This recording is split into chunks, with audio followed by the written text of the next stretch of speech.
Olá, meu nome é Ney Herman, está começando mais uma edição do podcast Assim Falou. Hoje nós vamos falar sobre tendências em investimentos.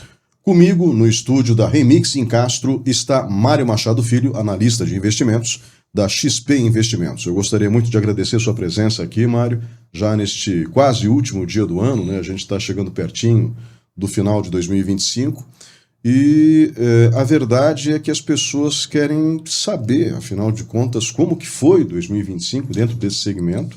Muitas pessoas têm seus investimentos ou gostariam de fazer pelo menos bons investimentos, já que a poupança já não é lá aquilo que um dia foi. Sim. E, ao mesmo tempo, ficam curiosas em saber o que a gente tem para 2026. Qual é o cenário que se descortina daqui para frente? E vamos começar, então, fazendo uma análise de 2025, né? Como é que foi 2025 nesse segmento de investimentos, de uma forma geral? Legal. Primeiro, eu queria agradecer a oportunidade de poder participar aqui, né? De ser convidado para o Assim Falou. E o que acho que é um ponto importante para colocar, né? É muito comum em todo o mercado, eu não digo só nos investimentos, mas no âmbito farmacêutico, enfim, o que for, de procurar fórmulas mágicas, né? E as fórmulas mágicas, na maioria das vezes, não funcionam direito ou não existem. Então, assim, eu posso fazer uma retrospectiva do que foi 2025, porém, eu quero ressaltar que depende muito de como que cada cliente quer investir. Eu tenho, por exemplo, clientes que estão muito satisfeitos com o resultado que tiveram em renda fixa nesse ano, e alguns que estão muito satisfeitos com resultados que tiveram em ouro esse ano, ou em urânio. Mas para pessoas que talvez estivessem investindo em Bitcoin, que não deixa de ser um bom investimento, não foi um ano tão legal, né, que caiu quase 30%. Então, o que eu acho que é importante entender? Brasil, nós temos aí um juro alto, né, um juro que era para começar a cair no final do ano e não iniciou a queda, né? Estamos falando em algo em torno de 15%, né, que para todo investidor mais conservador, fazer um investimento em CDI e se atrelar à taxa de juros é um bom mundo, porque eu estou ganhando relativamente bem, só que com risco muito baixo. Daí, além disso, o que mais que aconteceu? A gente teve uma alta na Bolsa Brasileira, teve queda do dólar, que ocorreu também de maneira bem significativa. Lembrando que no final do ano passado o dólar passou de R$6, agora a gente está uns 5 e pouco, né? E o mercado veio mudando. Os Estados Unidos veio baixando a taxa de juros, né? E sempre tem aquela pergunta de o que vale a pena, né? Então, para uma estratégia mais conservadora, para uma estratégia mais a curto prazo, sempre foi muito interessante usar o CDI.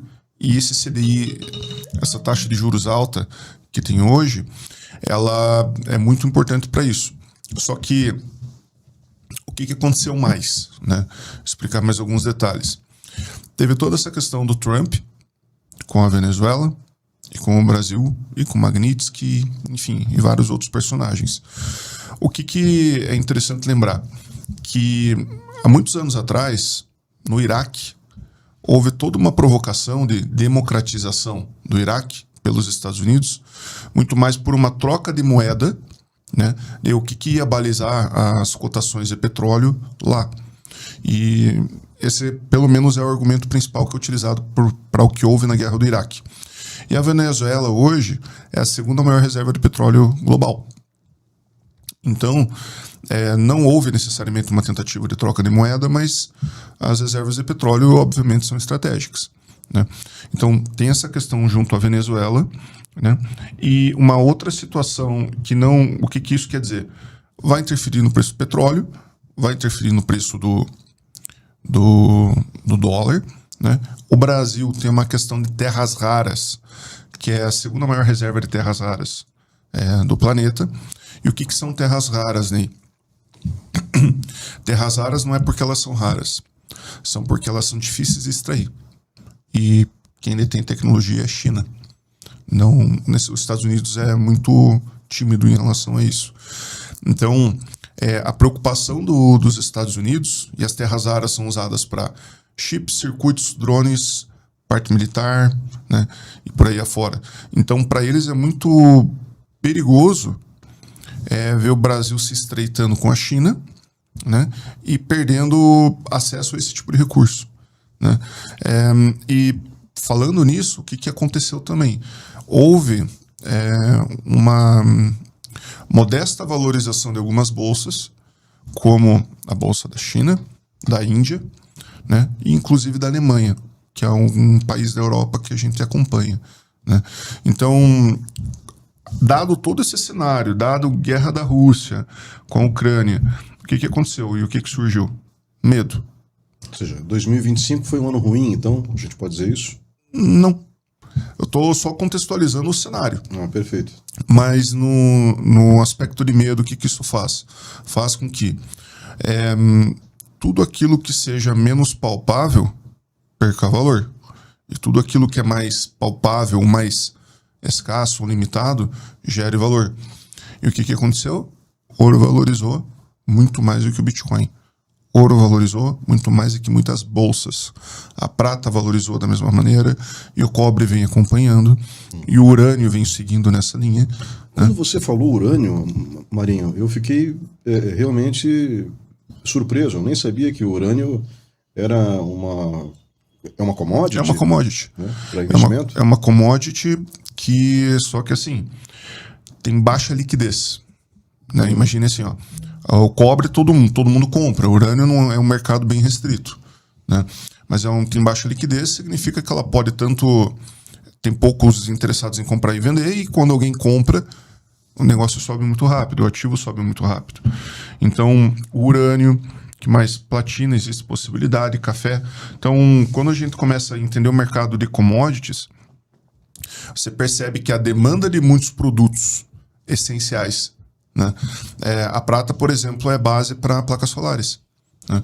Então, esses ativos eles começam a se valorizar e estavam todos muito desvalorizados. Ninguém estava falando disso. Em 2020, começo de 2024, por exemplo, ninguém estava falando de ouro, ninguém estava falando de prata, ninguém estava falando de urânio. Esses ativos vieram todos valorizando.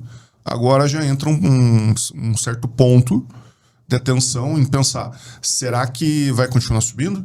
Ou está na hora de procurar outra coisa?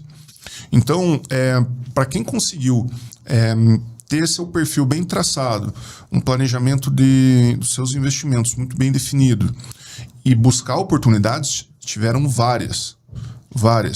E eu gosto de citar o ouro pelo seguinte, eu tenho ouro aqui.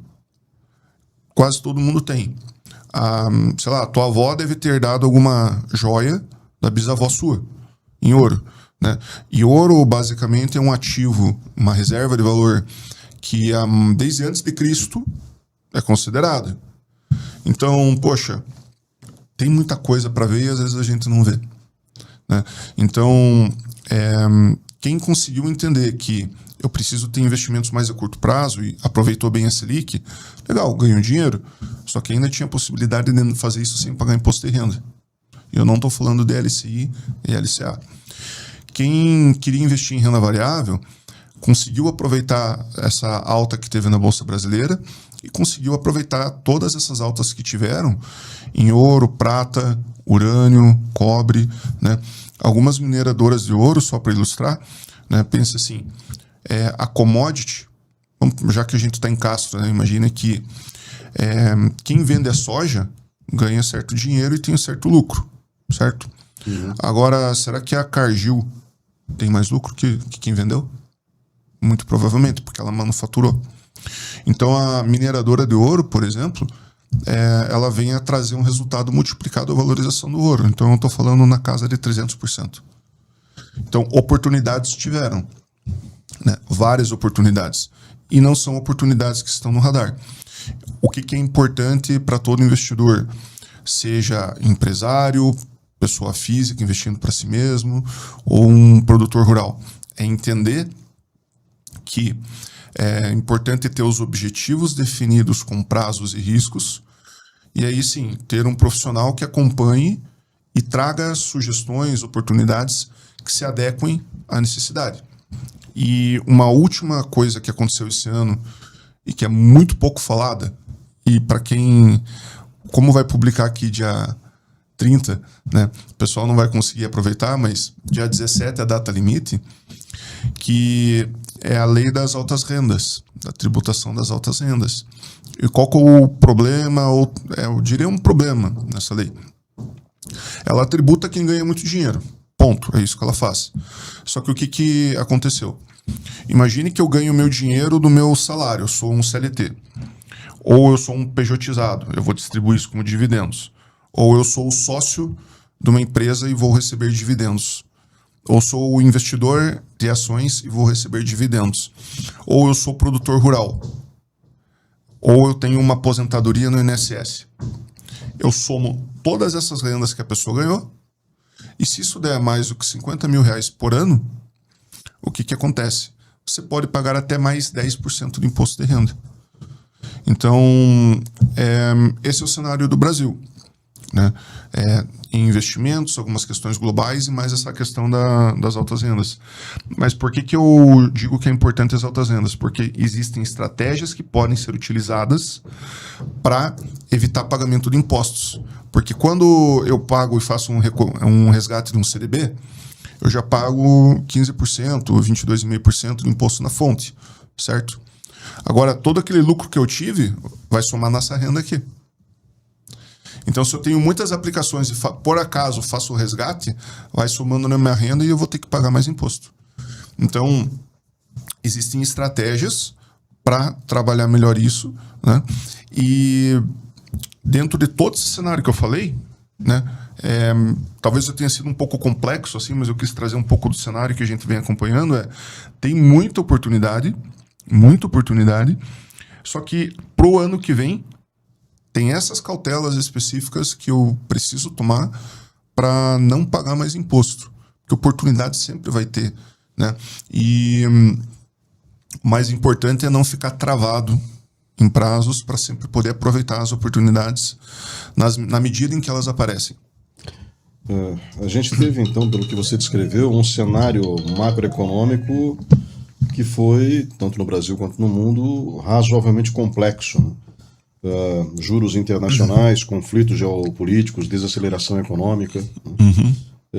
Esses ingredientes criaram um cenário favorável a investimentos de risco ou investimentos conservadores?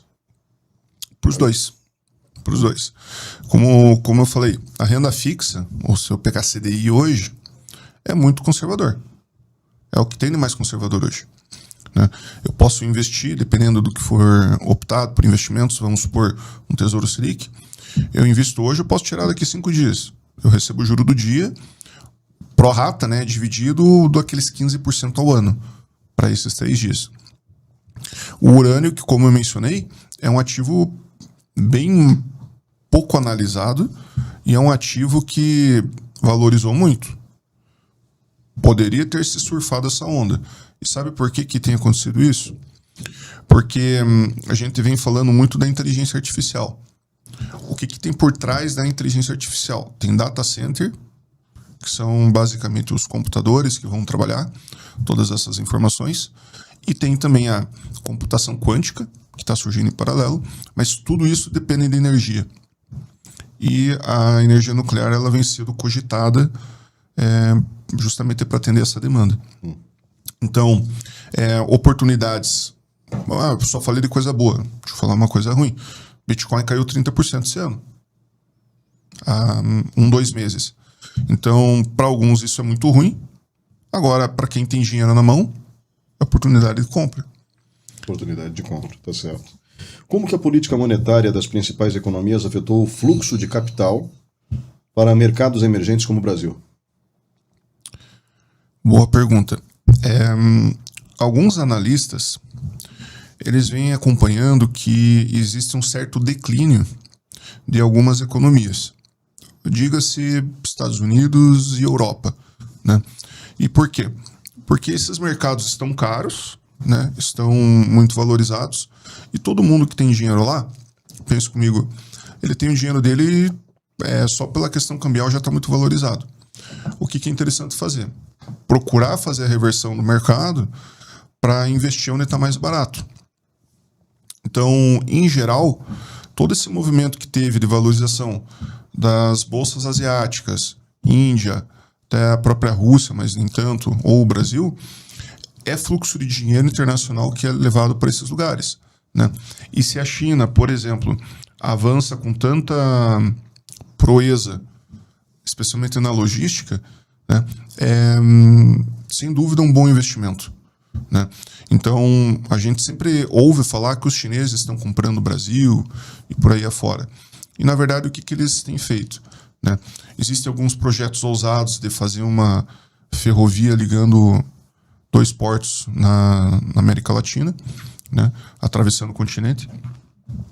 Existem todos os investimentos de centros de distribuição, portos e energia que eles vêm fazendo. Então, toda a infraestrutura que a gente não tem, eles vêm comprando e melhorando. Então, assim, o que o cenário global faz? Com que o dinheiro que está sobrevalorizado, né, venha para um lugar com que ele valha mais ainda, porque está subvalorizado. O Brasil é um bom exemplo disso. E a partir daí começam a vir os fluxos de demanda. O Brasil conseguiu se diferenciar positivamente no cenário global ou ainda sofre com risco país? Até pelas últimas notícias, né, é meio duvidoso falar, porque tem muitos tratados políticos no meio. Mas, por exemplo, recentemente Alexandre de Moraes, ele foi anistiado ali em relação à Lei Magnitsky, né? Ele e a família dele. Ele saiu como pessoa notável entre as mais influentes do mundo. Por outro lado, você vê muitas notícias falando do Banco Master, que é um banco que, ao que tudo indica, né, e pelo que consta na mídia, fraudou muitas situações e estava pagando jantares, enfim, para vários ministros. Então, assim, em questão de credibilidade nacional, isso vem decaindo muito. A própria disputa que tinha do Trump com o Lula prejudicou.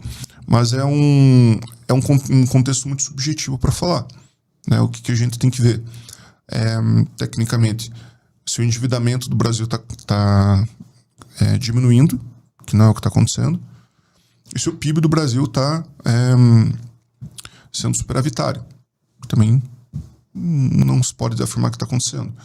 O saldo desse resultado vai sobrar dinheiro no caixa ou não? E é o que tudo indica, não. Então, assim, o indicador mais básico seria esse para analisar. E pensando em credibilidade, tem todas essas situações que eu falei de governo, Banco Master, enfim, que se eu for pegar e pensar no investidor comum, olhando esse tipo de notícia, ele pensa, por que eu vou sair da poupança para tomar risco com essas instituições? A questão é que existem muitos investimentos seguros que podem ser feitos. A gente já chega neles. Mas você acabou de mencionar a questão do Banco Master, que realmente é uma situação extremamente delicada, e a gente tem um trabalho muito interessante sendo feito pela Polícia Federal, e que chegou em determinados componentes do crime organizado, que, obviamente, deixaram várias pessoas preocupadas, pessoas essas que estão conectadas ao Estado. E quando eu falo ao Estado, existe sempre aquela história, né? Não, o problema é a presidência da República. Não, estou falando do Congresso Nacional, especificamente, né? Recentemente, a gente teve uma tentativa clara do Congresso Nacional de blindar os deputados contra qualquer tipo de processo, né? Ou seja, ele ia virar o esconderijo perfeito para qualquer criminoso da face da terra. É uma coisa impressionante o que eles iam fazer. O Senado, com a pressão popular adequada, acabou recuando desse processo e a Câmara não insistiu mais nesse processo de, como eu posso dizer, transformar, né, o Congresso Nacional em casa de bandido, né? Que basicamente era isso, a PEC da blindagem era isso, né? Era transformar o Congresso Nacional numa casa para bandidos. Então a gente fica pensando o que os deputados quiseram fazer, né, e por que eles queriam tanto se proteger de eventuais processos futuros. A Polícia Federal, investigando, descobriu conexões da Faria Lima com o crime organizado, com o PCC, com o Comando Vermelho, enfim, né, que são organizações extremamente poderosas. Isso prejudica a credibilidade do mercado financeiro? Ou seja, a Polícia Federal descobrindo que a Faria Lima tem interesses no crime organizado e nas conexões que são, no mínimo, suspeitas com esses integrantes do Congresso Nacional e talvez até sim do Poder Executivo, né? Então, aí a gente tem que parar para analisar com base nos devidos encaminhamentos investigativos que estão sendo feitos pela Polícia Federal. Mas prejudica ou não prejudica, ou melhora até a credibilidade na medida em que essas pessoas são denunciadas e afastadas do mercado financeiro? O importante é com que hajam essas investigações, né, e façam, entre aspas, a faxina, justamente para reforçar a credibilidade das instituições. Perfeito. Acho que uns 4 ou 6 meses atrás, eu fiz uma gravação online que eu faço com alguns clientes. Eu comentei, não tinha estourado Faria Lima ainda, o PCC, mas falei, tem situações hoje que certamente estão envolvendo crime organizado, né? E o que às vezes envolve crime organizado? Existem empresas prometendo rentabilidades bem atípicas, né, com segurança, enfim, só que na tentativa de você perguntar, mas como que justifica isso? Uma conversa assim que não cola, mas qual que é o ponto? A dúvida é se isso é uma pirâmide, que não deixa de ser um crime organizado, né, ou se é um processo de lavagem de dinheiro do crime organizado.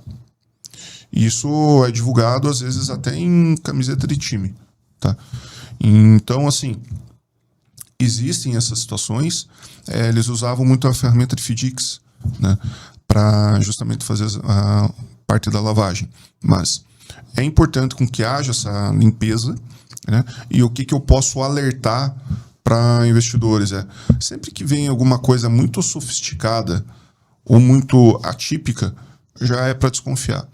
Então, se você fizer o básico, comprar um CDB, você não vai ter esse risco de pegar tirando o caso do Banco Master, que é outra situação, né? Uhum. Mas você não vai ter esse risco de estar envolvido com um crime organizado. Renda fixa, né, que aparentemente foi uma protagonista agora em 2025, né? Uhum. A renda fixa voltou a ser protagonista nesse ano. Isso foi reflexo dos juros ou houve uma mudança estrutural no perfil do investidor? Você pode repetir a pergunta? Claro. Essa participação ativa da renda fixa nas escolhas de vários investidores, isso é reflexo dos juros ou houve uma mudança estrutural no perfil do investidor?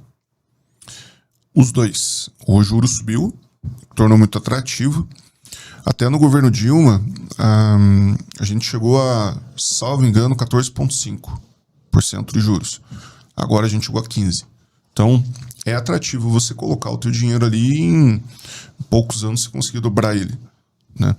Então, isso por si só já é um atrativo. Do outro lado, vinha a bolsa só caindo, a bolsa brasileira só vinha caindo, e o raciocínio é muito simples. Por que eu vou perder dinheiro com isso, com bolsa brasileira, ou até americana, que chegou a cair também, sendo que eu posso colocar dinheiro na renda fixa com segurança e não me incomodar, né, e ganhar mais, né? Então, esse é o ponto. Até, deixa eu te dar um dado aqui. Então, se eu colocasse em janeiro o meu dinheiro num CDB, eu teria ali algo em torno de 15% de rentabilidade. Se eu colocasse na Bolsa Brasileira, hoje eu estaria com 34% de rentabilidade. Só que aquele começo do ano, que estava todo mundo naquele mal-estar do que fazer, todo mundo desistiu e foi para renda fixa. Entendi. Esse foi o movimento. Bom, pelo menos é mais seguro, né? Uhum.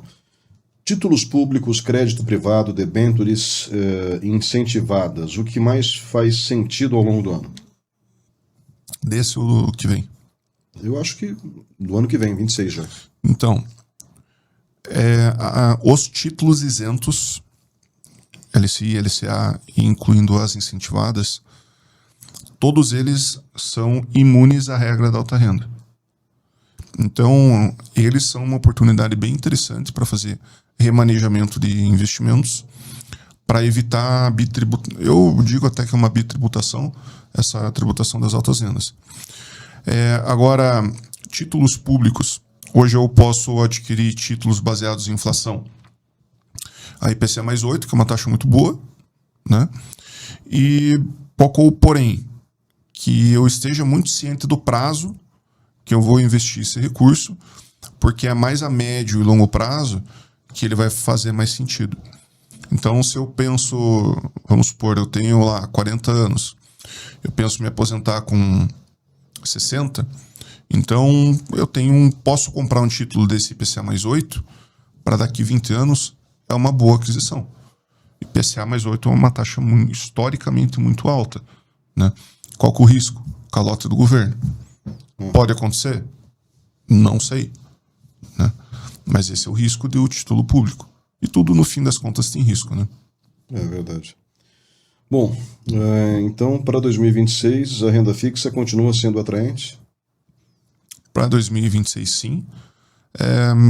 Algumas projeções dizem que ela chegue a 13% no final do ano que vem. Que ainda é uma taxa boa. Eu ia comentar. Bom, e em relação à Bolsa de Valores, desafios, oportunidades, a Bolsa Brasileira em particular, teve um ano irregular. Foi falta de fundamentos ou excesso de ruído? Muito medo, né? Como tem toda essa questão da tributação dos dividendos, que é basicamente essa mesma lei da renda, da alta renda, o que aconteceu agora? Muitas empresas, inclusive, estão provisionando o pagamento de dividendos até 2028, porque dessa forma eles ficam isentos dessa lei. Então, assim, é complicado falar que vá subir ou não, mas um portfólio bem balanceado, né, uma carteira de investimentos bem balanceada, é uma carteira que ela tenha bem definida porção que ela vai ter de bolsa. Por exemplo, vou ter 10% de bolsa brasileira. É importante olhar outros mercados, né? Por isso eu digo, existe a possibilidade de investir em vários outros países com economias muito mais fortes que a nossa, né? E muito mais estáveis. Então, vale sempre a diversificação. Quais setores conseguiram atravessar 2025, na sua opinião, de forma mais consistente e quais devem atravessar 2026 da mesma maneira? 2026 eu não sei dizer, né? Se ao que tudo indica estiver certo, talvez mineradoras andem bem. Tá? A Vale começou a surgir agora um pouquinho, mas alguns entusiastas dizem que nós estamos prestes a um novo ciclo de commodities. Se isso acontecer, mineradoras, até a parte do mercado agrícola, pode se valorizar muito bem. Tá? Mas isso é só uma suposição. Agora, nesse ano, geralmente quando tem juros altos, né, igual nós estamos vivendo agora, bancos, seguradoras, empresas que têm muito caixa na própria empresa, todos esses três aqui acabam valorizando bem. E as próprias elétricas também andaram bem legal esse ano. O investidor pessoa física ainda tem muito medo da Bolsa, na tua opinião? Né? Ou ele já está amadurecido em relação a esse sentido? Eles entendem, na maioria das vezes procuram um acompanhamento, né? Mas, assim, o problema dos investimentos no Brasil é o seguinte, quer dizer, pense nos Estados Unidos. Nos Estados Unidos, o que é usual? Um juro de 2% ao ano. A gente está falando de 15% no Brasil, né? O mais alto ali que teve nos Estados Unidos foi 5%. A gente está em 15%. E eles vêm baixando. Então, tem uma senhorinha lá que ela está, sei lá, cozinhando para os netos dela. Ela vê uma notícia de que um mercado X ou YZ vem valorizando. O que ela vai fazer? Ela vai lá e compra algumas ações. Porque certamente as ações que sejam pelos dividendos, elas vão pagar mais do que o juro americano. Então, a cultura de investimentos em bolsa lá é muito mais forte que aqui, né? De se expor a risco. Daí, já no Brasil, se eu tenho juros altos, né, eu posso investir a 15% ao ano e não me preocupar, e nem ter que olhar conta, porque eu sei que vai estar valorizando. Ou eu posso ganhar, às vezes, 20, às vezes 30, só que com o risco de perder boa parte desse recurso se eu entrar no momento errado. Então, os investidores se preocupam muito com isso. E o que é o nosso papel? Equilibrar a dose de cada coisa. Equilibrar que bolsa serve para determinadas situações, renda fixa para determinados objetivos e assim por diante. É necessário equilibrar, né? As empresas, elas sempre vão valorizar. As boas empresas, elas sempre vão valorizar. O Itaú não vale menos do que um CDB dele. Até porque ele mesmo está emitindo. A questão é, se eu tenho esse preparo mental para ficar com as ações do Itaú por alguns anos. Porque nesse caso seria necessário ficar durante alguns anos. Uhum. Ou seja, não vale a pena comprar agora para vender daqui a 4 meses ou daqui a 12 meses. Porque certamente a probabilidade de cair é muito mais alta. Em 2026, a Bolsa volta a ser protagonista, não? Ou vai seguir como um investimento mais seletivo? Não consigo te responder isso. O cenário ainda é muito incerto? Não que é incerto, é porque todas as projeções que fazem para o final do ano que vem sempre são projeções, vai acontecer isso, o dólar vai a tanto, né? E chega muito é muito achismo, né? Não existe como você traçar com que as coisas ocorram.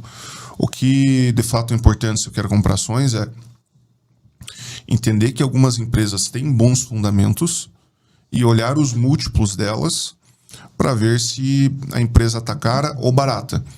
Hoje, todas estavam muito baratas.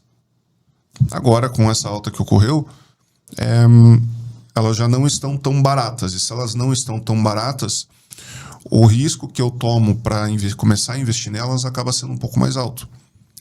E eu, particularmente, o que eu prefiro? O investidor, ele pode optar por alguns fundos de ações que eles vão diluir muito risco, vão diluir em 50 vezes, às vezes, o risco da compra de ações, e fica muito mais fácil de acompanhar. Porque o que você vai precisar balizar é se o Ibovespa está subindo ou não. Entende? Certo. Eu realmente, essa questão de cenário para o ano que vem é uma dúvida razoável, né, que as pessoas possuem, né? Só que essa questão do achismo que você acaba de mencionar também é um fato. Os economistas, eles têm uma visão muito negativa, né, e o mercado financeiro também, do atual governo brasileiro e do ministro da Fazenda, que, diga-se de passagem, por mais que não gostem dele, é sim um dos políticos mais inteligentes da América Latina, o Haddad, né, o Fernando Haddad. Então, não há como questionar a capacidade intelectual dele. Se ele é o melhor economista para o cargo, daí já é uma outra história, né? Mas o fato é que todos os números negativos que eles achavam que realmente iriam se materializar ao longo de 2025 não aconteceram. O dólar não passou de R$7, né? O país não quebrou, e aquelas previsões anteriores a gente virar a Venezuela não aconteceram. Então, o fato é que os cálculos, as previsões estavam erradas, né? Os cálculos estavam errados. Então, é por conta disso que você acha complicado de fazer uma previsão com base em algumas análises mais pessimistas ou não? Porque muita coisa é prever futuro, né? Eu vou dar um exemplo. O que em relação ao preço do dólar. Em regra, todo final de ano sobe. Por quê? Porque existem distribuição de dividendos das multinacionais. Esse dinheiro sai do Brasil. Se sai real do Brasil, se sai dólar do Brasil, dólar sobe. Isso que acontece. Só que tem anos que não acontecem. né? E outro exemplo, no final do ano passado, o dólar chegou, salvo engano, a 6,20, né? Chegou a 6,20, nossa, agora vai virar Venezuela, e justamente nesse período o pessoal começou a fazer previsão. O que aconteceu em fevereiro? Despencou, né? Caiu muito. Então, fica complicado dizer, mas estatisticamente, sei lá, a cada 5 anos, uma janela de 1 ano, o dólar cai no final do ano. Agora, as outras, eu não sei se a gente vai estar nas 4 ou em uma. Da mesma forma, eu prever resultado de bolsa, entende? E é muito leviano, às vezes, seria muito leviano dizer assim, que com tantas variáveis que existem, a gente falou no começo de Venezuela, de Trump, de Rússia, de urânio, de ouro, que do nada, como que eu vou conseguir avaliar tantas variáveis a ponto de poder dizer algo nesse sentido, entende? Muitos analistas falavam há pouco tempo que o ouro era uma bolha, né, e que nunca ia valorizar. Hoje você compra no mercado nos Estados Unidos barrinhas de ouro, porque o pessoal está com medo de perder valor do dinheiro. Então, assim, é muito mais interessante, né? É igual, pense assim, quando a gente fala com empresários, o que geralmente eles falam? É muito difícil fazer um planejamento estratégico para longo prazo, porque o cenário está mudando muito rápido. Então, é muito mais pertinente estabelecer uma estratégia, ver se essa estratégia está se adequando à minha necessidade e eu ir ajustando ela mês a mês, do que fazer qualquer outra coisa. Vou dar um exemplo. Outro exemplo. Cliente que tinha cerca de 300% de rentabilidade em Bitcoin. Tá? Bitcoin vai subir ou não? Não sei. O que a gente estabeleceu de regra? O quanto que o Bitcoin pode ser dentro da carteira dele. Então, sempre que ele valoriza, por essa regra, é vendido. Isso fez com que a queda que teve agora do Bitcoin não impactasse tanto. Entende? Então, mais do que tentar acertar um número, eu acho importante a gente acompanhar o fluxo que os acontecimentos ocorrem. Em tempo real. Em tempo real. Investir fora do Brasil deixou de ser apenas proteção cambial e virou estratégia? Eu acho bem legal esse tema, pelo seguinte. A principal proteção que as pessoas procuravam eu preciso de dinheiro em dólar. Acho que isso que todo mundo pensava, né? Eu posso investir fora do Brasil. Eu posso investir em empresas e em renda fixa internacionais a partir do Brasil. E eu posso colocar o meu dinheiro para fora e investir fora do Brasil. Esse fora do Brasil, quando eu digo fora do Brasil, ele pode ser globalmente. Eu posso investir nos Estados Unidos, eu posso comprar ouro em cofres da Suíça, né? Então, posso comprar urânio, como a gente está falando, China, Índia, enfim, tem várias opções. A necessidade de eu fazer esse investimento fora é para eu não ficar com todos os ovos no Brasil, né? Porque se tem uma instabilidade institucional do jeito que a gente vê, é muito imprudente ficar com tudo aqui, que seja Bolsa Brasileira, por exemplo, ou mesmo renda fixa. É muito imprudente ficar com tudo aqui. Então, eu preciso colocar dinheiro fora por estratégia e dadas essa tentativa de tributação de altas rendas e talvez algumas outras coisas que surjam, vem mais como uma necessidade de proteção do patrimônio. Entende?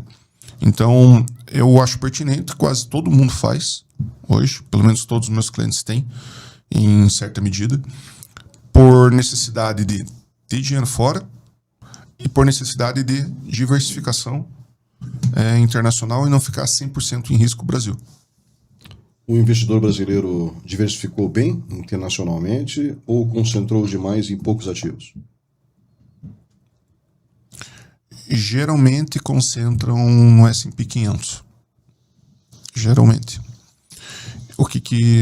Vamos dar uma olhada aqui. O S&P, ele teve uma queda bem significativa. E, esse ano, mesmo com a queda foi de 15%, tá? Mais ou menos 15%. e de lá para cá valorizou 16%. Então, o S&P 500 é uma cesta com as 500 mais negociadas ações dos Estados Unidos. Tá? Por que é bom e não é bom por lá? Primeiro, porque eu só estou vinculado ao mercado americano. E eu estou investindo no Google, no Facebook, em várias empresas que são empresas de altíssima qualidade e têm presença global. Agora, mercados emergentes acaba sendo muito interessante justamente pela necessidade do espaço que esses mercados têm para valorizar. E só para dar um parâmetro, China. Deixa eu ver se eu consigo pegar a cotação em tempo real.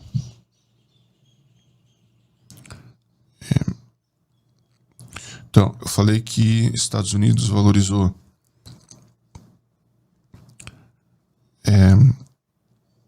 16%. Investir nos emergentes teria valorizado 12%. É menos? Mas é outro risco. Né? Então, se acontecer alguma situação nos Estados Unidos que não afete esses outros países, eu não vou correr esse risco. Quais mercados ou regiões chamaram mais a atenção em 2025? Índia, Brasil, China.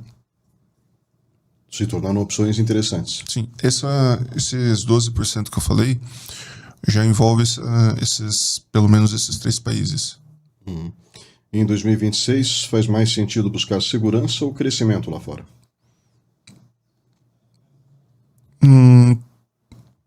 Eu diria que os dois. Né? A gente sempre precisa equilibrar o quanto que a exposição de risco. Né? Se eu estou indo para fora, eu já estou procurando segurança. Né? Concorda comigo? Sim, claro. Eu já estou tirando dinheiro daqui procurando segurança. Então não tem por que eu procurar um risco desnecessário lá fora. Criptoativos ainda são vistos como especulação ou começam a ocupar espaço mais claro nas carteiras de investimento? Quase todos os meus clientes têm. Tá? E por que é interessante criptoativo? Muitos países agora têm reserva de bitcoins. E isso já começa, digamos assim, a terceira etapa de credibilidade A gente veio discutindo sobre as convenções sociais. Né? Dinheiro é uma convenção social. Você acredita que um pedaço de papel vale alguma coisa, vale o teu tempo. E o Bitcoin, nós já temos os países credibilizando a criptomoeda, o Bitcoin, como uma unidade de valor. Então, sim, é importante ter, por conta da volatilidade que eles trazem, e o Bitcoin especificamente, porque a filosofia e a proposta do Bitcoin é com que ele seja uma moeda escassa. Então, ele não consegue emitir mais moeda até determinado limite. Diferente do nosso dinheiro, que se quiserem emitir mais moeda, isso é possível fazer, e isso diminui o valor do dinheiro. Então, o Bitcoin ele é um ativo deflacionário que nós sempre comentamos. Então, julgo justamente necessário ter pelo menos um pouco. Fundos imobiliários passaram por alguns ajustes. Eles voltam ao radar em 2026? Com essa questão da reforma das altas rendas, os aluguéis dos fundos imobiliários eles não são tributados. Eles são isentos. O ganho de capital é tributado e pode entrar naquela conta que eu expliquei. Então, existia uma discussão se iam ser tributados os aluguéis. Não foram. Mas eu acho bem atrativo agora justamente por conta dessa questão da tributação da alta renda. Né?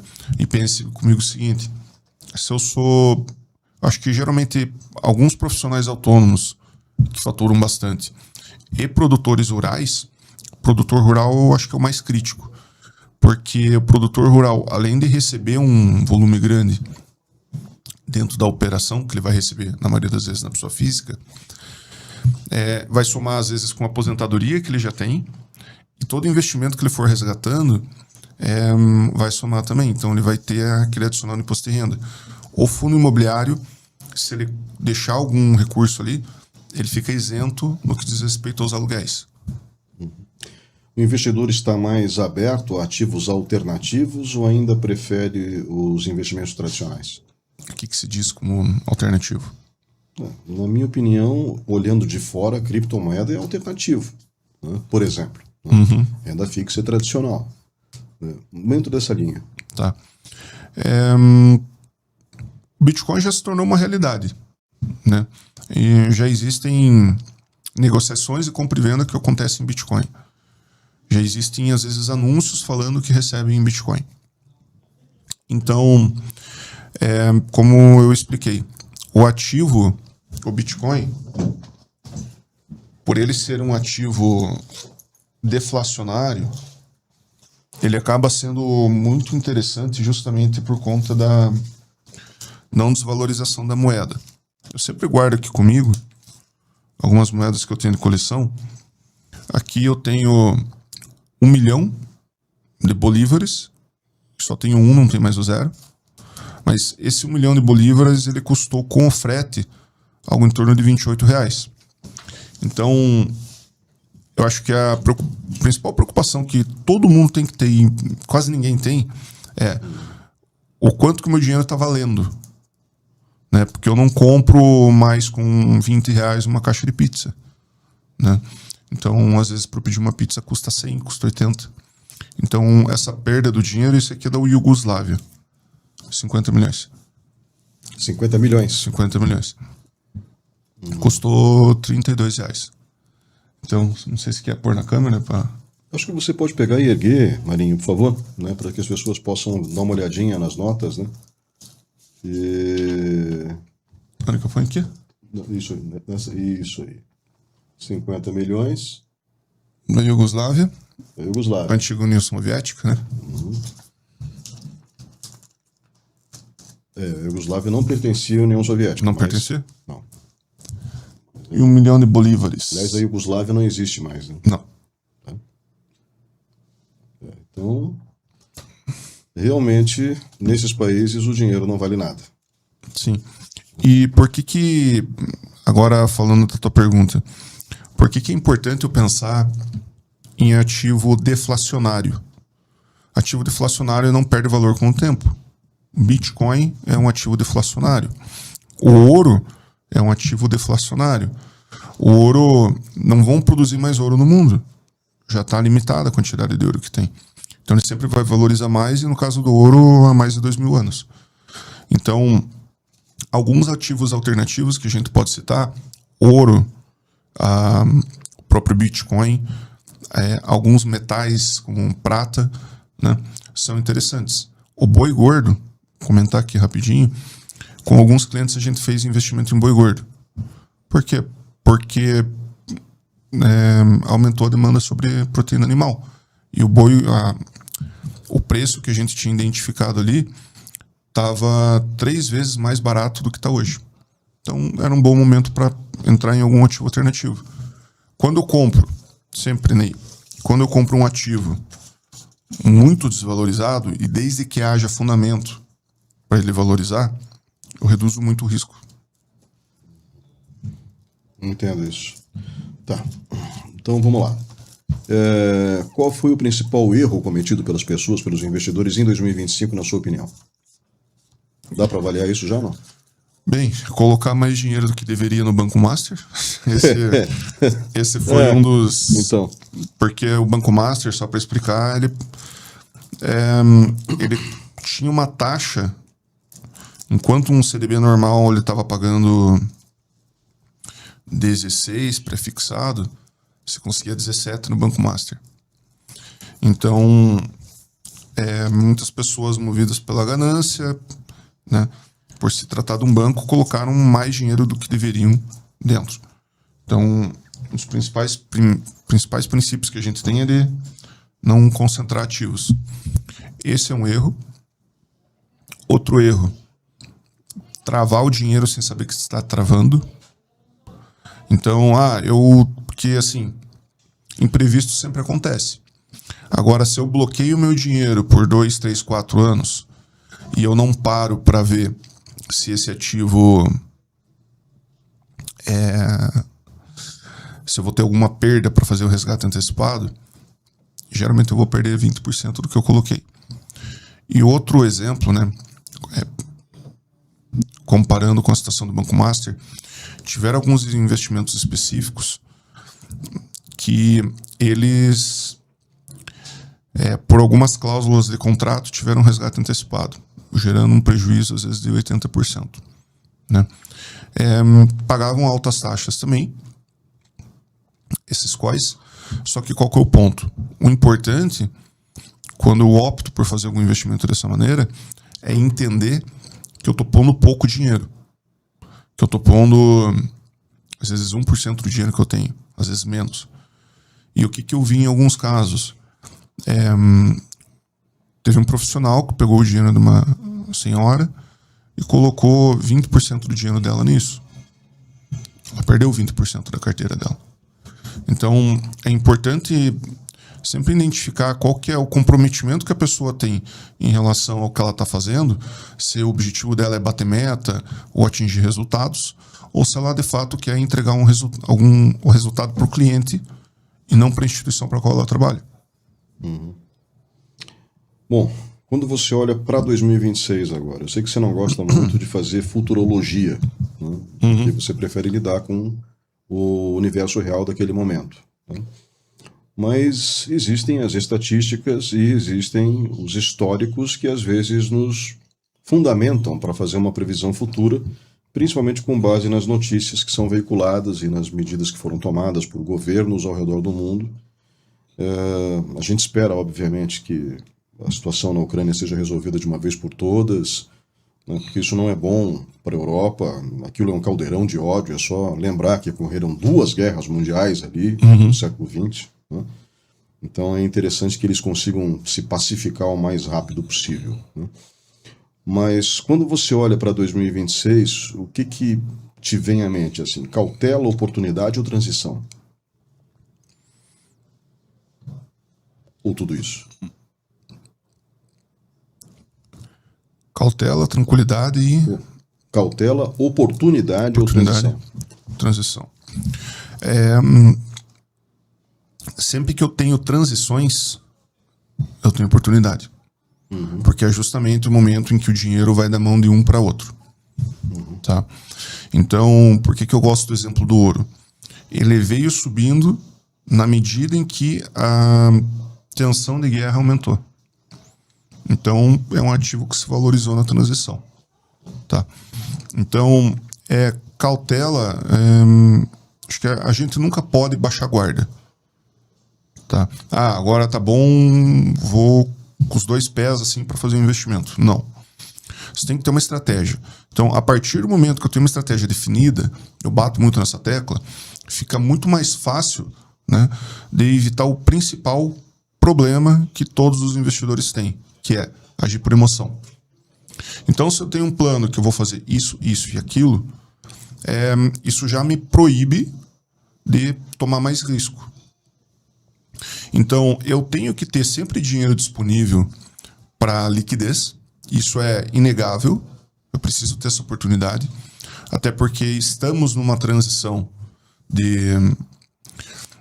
essas situações, Estados Unidos, Venezuela, Brasil, Rússia, Ucrânia, não vai ser rápido que vai ser essa resolução. Então é importante eu ter dinheiro, seja para as minhas necessidades pessoais, seja para potenciais oportunidades que ocorram. E oportunidades que ocorreram ano passado foram, citando, urânio se valorizando por necessidade energética, ouro se valorizando por, especialmente, a necessidade dos BRICS, entenda, China e Rússia, terem mais lastro em ouro para não ficar tão dependentes do SWIFT do dólar. Índia comprando muita prata. Tá? Lembrando, prata é insumo básico para placas solares. O cobre se valorizando muito por conta da questão dos circuitos. Eu tive também, além disso, potencial dos mercados emergentes valorizando. Eu tive, agora recentemente, uma oportunidade do Bitcoin ter caído. Isso é o que aconteceu no ano passado. né? E mais o boi subindo, boi gordo. Agora, o que vai acontecer esse ano? Eu não sei, mas provavelmente todas as oportunidades que vão acontecer, e todos esses ativos são ativos de transição, porque pós-pandemia o ouro deixou de valorizar por um bom tempo. Então, enquanto ainda houver conflito, ele certamente continue valorizando. Então, eu preciso ter o dinheiro disponível, a estratégia do quanto que eu tenho de metas e objetivos e acompanhar o mercado para ver o que está valorizando. Tá? Em inteligência artificial existe oportunidade, em data center existe oportunidade. Que mais que foi visto? Algumas economias, como a Alemanha, tinha mostrado boa oportunidade. Então, as oportunidades sempre tem. Só que às vezes, diferente de como era antes, isso é importante entender, antes demorava para os acontecimentos. Hoje as coisas acontecem talvez em 9 meses. As altas ou as quedas. Entendi. Então a gente tem que estar antenado para ver o movimento. Quais classes de ativos devem ganhar mais espaço no próximo ano? Essas que você já mencionou agora? Possível. Porque assim, sempre que baixa a taxa de juros, e no Brasil a ideia é com que baixe a taxa de juros, se baixar a taxa de juros, muito provavelmente Bolsa Brasileira continue subindo. E essa alta da Bolsa Brasileira pode ser que seja por uma antecipação de uma possível queda da taxa de juros. Então, olhando um cenário local, talvez seja isso. Todos esses demais ativos que eu falei, né, de ouro, prata, Bitcoin, enfim. E por que é tão legal disso para diversificação? Porque esses ativos são independentes do Brasil. O que acontecer no nosso governo vai afetar na demanda de ouro global? Nada. Então, a ideia, inclusive, de montar uma carteira bem diversificada é ter uma carteira mais independente. Ou, tecnicamente, como a gente fala, descorrelacionada. E o que o investidor deve evitar em 2026, na sua opinião? Pirâmide. Acho que isso é bom avisar, porque todo mundo entra. Né? Pirâmide. Acho que travar o dinheiro. Evitar deixar o dinheiro travado por muito tempo. Evitar ativos tributados. E se eu sou alta renda, evitar os ativos que não estão no rol dos ativos isentos da tributação da alta renda. E, considerando o juro alto, eu evitaria endividamento desnecessário. E endividamento de longo prazo. Primeiro, porque o juro está caro. E segundo, porque quando o juro está muito alto, existem dúvidas se a gente vai conseguir pagar. Ambipar e Braskem são duas empresas negociadas em bolsa que praticamente estão se liquidando por conta do endividamento. Nossa. Diversificação continua sendo o principal mantra ou precisa ser reinterpretado? O que é diversificação? Muitas vezes as pessoas entendem que diversificação é eu colocar o meu dinheiro e distribuir ele entre vários ativos. Existe a falsa diversificação e a verdadeira diversificação. Eu comprar CDB do banco X, do banco Y, do banco Z, estou diversificando emissor. Quais são os riscos que eu tenho que olhar para fazer uma diversificação adequada? Emissor, estratégia. O que é estratégia? Estratégia pode ser CDI, IPCA, pré-fixado, pode ser bolsa, pode ser ouro. Outra coisa que eu tenho que diversificar, prazos, né? E basicamente são esses três cenários. Quando eu penso em emissor, eu tenho que pensar em segmento também. Por exemplo, vou dar um exemplo de uma coisa que a gente sempre tem no trabalho muito estímulo comercial, né? Comissões, etc. E eu optei por não trabalhar dessa maneira. Agora imagine o seguinte: tem uma empresa específica que emitiu um título pagando IPCA mais 8, que é uma taxa muito boa, ainda mais porque é líquida, só que o prazo é 2060. Tá? A gente está falando aí de 35 anos para ver o dinheiro. Dificilmente um investidor vai ficar com esse dinheiro até o fim. Por quê? Primeiro, o prazo é longo. Então, quem vai adquirir esse tipo de título tem que ser alguém muito novo para fazer sentido. Segundo, é um título de uma empresa que eu tenho certas dúvidas. E nesse caso, existe a possibilidade, então, de perder dinheiro. Se eu for pôr, tem que ser pouco. Né? Então, eu tenho que considerar isso numa diversificação. Então, a verdadeira diversificação é quando eu atendo esses critérios. Porque se eu diversificar com vários ativos que são muito parecidos, é mais do mesmo. Né? Entendi. E para quem está começando agora, qual deve ser a primeira preocupação em investir em 2026, na sua opinião? Acho que a principal preocupação é ter o orçamento em dia. O que é o orçamento? Quanto que eu ganho, quanto que eu gasto e ver se está sobrando. Essa tem que ser a principal preocupação, porque o que faz diferença é a quantidade de dinheiro que eu guardo. Não é necessariamente o juro que eu ganho. Então, se eu conseguir guardar bastante dinheiro, certamente eu vou chegar mais rápido. Então, essa é a primeira preocupação. A segunda é fundamental ter uma reserva de emergência. Então, esse dinheiro, para quem está começando a investir, ele precisa ser um dinheiro que fique disponível para qualquer eventualidade que ocorra, e vai ocorrer, eu possa sacar esse dinheiro e usar ele da melhor maneira possível. Tá? Daí, depois disso, pensar em, de fato, fazer um planejamento de aposentadoria para seguir uma estratégia pré-definida e não ficar ao sabor das previsões do final de 2026. Mário, para quem já investe há alguns anos, qual ajuste fino é essencial fazer na carteira agora em 2026? Isso é uma boa pergunta, porque inclusive eu identifiquei junto com o cliente. É muito difícil controlar os investimentos se eles estão espalhados em várias instituições. Então, fica difícil de identificar, por exemplo, se você tem muito de uma coisa ou muito de outra. Eu tenho mais de inflação do que eu deveria, do que deveria ter de CDI. Então, o ajuste fino, pelo menos na metodologia que nós trabalhamos, ele é mensal. Então, o ajuste fino é justamente o balanceamento ou rebalanceamento da carteira de acordo com os objetivos que foram traçados. E muitas vezes, eu acho que é importante dizer isso, muitas vezes as pessoas têm os investimentos, mas não têm nada de objetivo traçado. Então, ficam muito ao sabor do que parece que vale a pena no momento, mas não olhando, às vezes, algum acontecimento daqui 2, 3, 5, 10 anos. Então, o ajuste fino ele vai muito nessa linha. Equalizar risco, equalizar liquidez e equalizar os objetivos.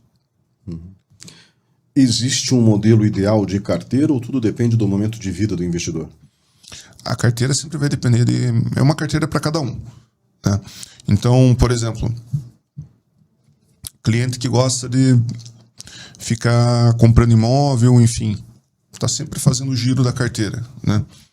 Ele precisa ter altíssima liquidez e segurança também.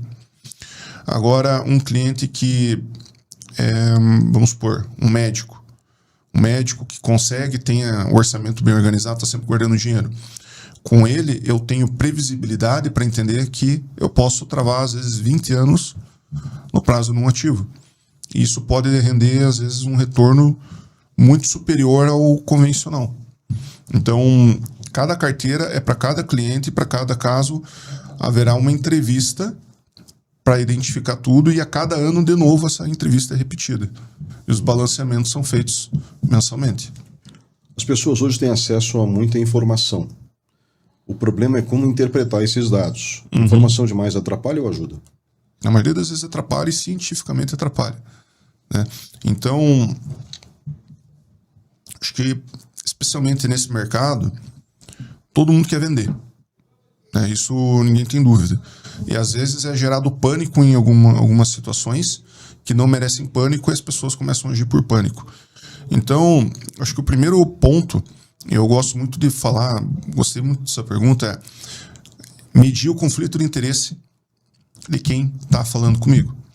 Então, se eu vou no médico, esse médico começa a querer me vender remédio, eu vou desconfiar dele? Eu desconfiaria. Né? Então, se o profissional que vai me atender na parte financeira, ou o youtuber que eu tô vendo, né, ele começa a ser tendencioso com algumas coisas, eu preciso entender qual que são as intenções. Essa pessoa, ela tá ganhando e se remunerando por venda de produtos, ou ela tá só querendo me trazer como cliente, ou ela tá se preocupando com o meu projeto de vida. Isso que tem que ser identificado. O meu formato de trabalho, a minha remuneração é baseada na gestão. Então, tudo que eu entrego para o cliente é baseado no projeto de vida. Então, eu não vou ficar levando novidade comercial ou altamente sofisticada para ele, porque, na verdade, na maioria das vezes, isso daí é só em função de comissão. Tá? As campanhas comerciais, geralmente, são assim. É um produto que não está indo bem, estão precisando de dinheiro no caixa.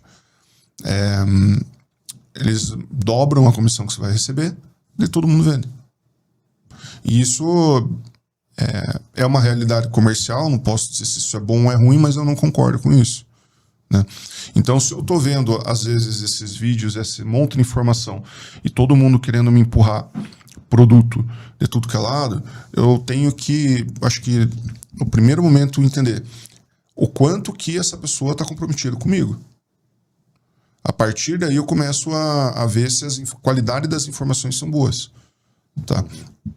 Então, só para concluir, é muito comum ver no YouTube vídeos no seguinte sentido: agora é o fim do Brasil, agora é isso. Sempre tem algum tema meio apocalíptico. E sempre dentro desse tema apocalíptico tem alguém com uma solução milagrosa. Tá? O que eu vi de altas rendas, da tributação de altas rendas, os influencers falando assim. Mas eles estão falando assim só para te preocupar e trazer você como cliente. O que eu estou trazendo e levando para os clientes vamos sentar, conversar com o teu contador, vou precisar talvez conversar com o teu advogado junto para fazer a leitura do que deve ser adequado. Eu vou ficar como um intermediário seu junto com esses dois outros profissionais. Porque às vezes o contador não está olhando isso, o advogado também não viu. Né? E não é culpa deles, eles têm, né, outras coisas para fazer. Mas essa intenção de querer resolver as coisas que é importante para evitar excesso de informação e como trocar gato por lebre. Se você pudesse deixar uma única mensagem para o investidor que nos ouve agora, qual seria?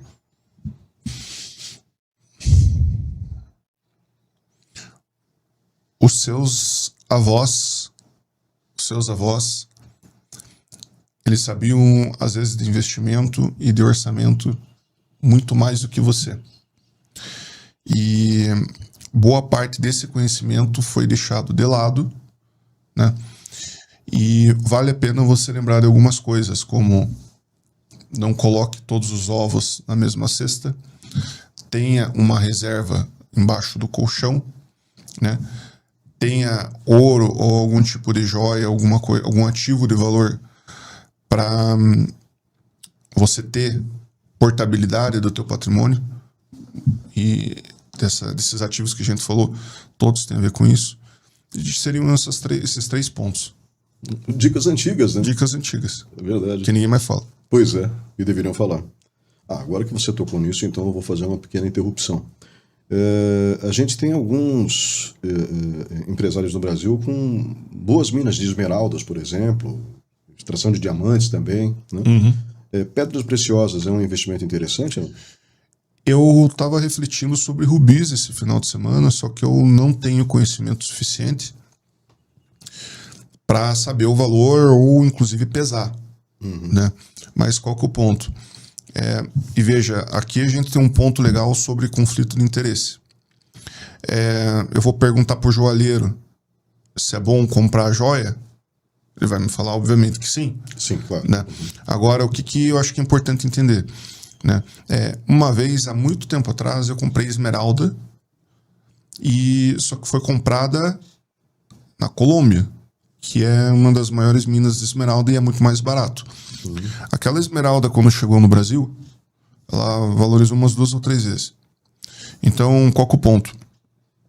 não adianta eu querer também me intrometer num mercado que eu não conheço, porque se eu quiser comprar diamante, com certeza vão me enganar. Não, Né? entendi. Então a gente precisa entender o mínimo para não ser enganado, né? E ver que se eu for comprar diamante, não é na joalheria. Na joalheria eu estou comprando já com o lucro do joalheiro.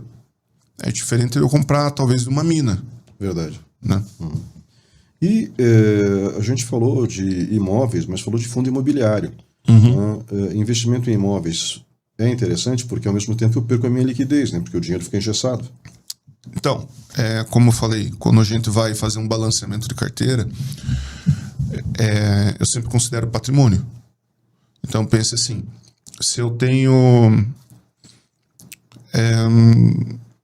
só dinheiro no meu patrimônio, e a pergunta é razoável eu ter um imóvel? É razoável. Né? Quanto que isso vai representar? Eu vou ficar com 20% imobilizado. Tá bem razoável.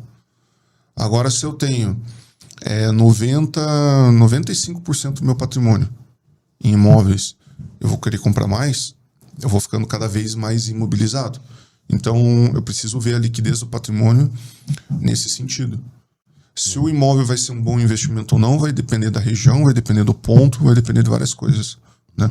E lembrando, a única coisa que eu não consigo trocar do imóvel é a localização. Então, esse é o que mais importa, no final das contas.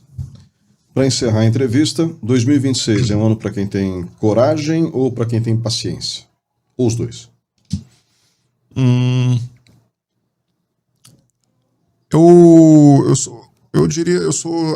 Eu imagino assim, em vez de coragem, me lembra se arriscar desnecessariamente, né? E paciência lembra talvez alguém que vai ficar só esperando na moita, né? O que eu acho? Que você tem que estar sempre atento para as oportunidades e você tem que ter disponibilidade para aproveitar essas oportunidades caso elas ocorram. Porque, como diriam nossos avós, né? Cavalo encilhado só passa uma vez na nossa porteira. Então, eu preciso ter dinheiro líquido para caso apareça um terreno, para caso apareça um diamante, para caso apareça uma ação que caiu demais, né? Eu ter essa disponibilidade para comprar. Mas, acima de tudo, fazer isso dentro de um manejo estratégico, a exemplo como eu dei do imóvel, para ver o quanto que isso representa percentualmente dentro do todo que eu tenho para com que eu consiga gerir essa estratégia e não fique preso nela. Mário Machado Filho, assessor e analista de investimentos, muito obrigado pela sua participação hoje comigo aqui no Assim Falou. Obrigado, Ney. Oportunidade e agradecimento meu. E muito obrigado a você que me acompanhou. O Assim Falou começou agora em 2025, este é o último programa do ano. E eu gostaria de agradecer ao Regis Moreno, aqui dos estúdios da Remix em Castro, uma empresa muito interessante que faz rádios corporativas. Procure se informar, você vai gostar do assunto. Gostaria de agradecer aqui a Isadora Tabor, que está comigo, trabalhando como técnica. E peço que você, por favor, se inscreva no canal, dê um like no vídeo. Nós fazemos essas entrevistas aprofundadas com profissionais gabaritados para que você tenha o maior volume possível de informações sobre um determinado assunto. Porque dessa forma você se diferencia dos demais. Isso é o que faz de fato um podcast. Ele te dá informações que os outros não dão. Aliás, é para divertir? Então você tem muita diversão por aí. Né? Tem podcasts que são excepcionais no quesito diversão. Mas tem outros que fornecem aulas, como se fossem aquelas que você precisa para poder aprender algo ao longo da sua vida. Né? E essas aulas os meus entrevistados costumam dar. E isso eu posso dizer com toda a tranquilidade do mundo, porque são pessoas extremamente qualificadas, todas elas que passaram por aqui. Portanto, muito obrigado, um feliz ano novo para você, que Deus te abençoe, a gente se vê em 2026.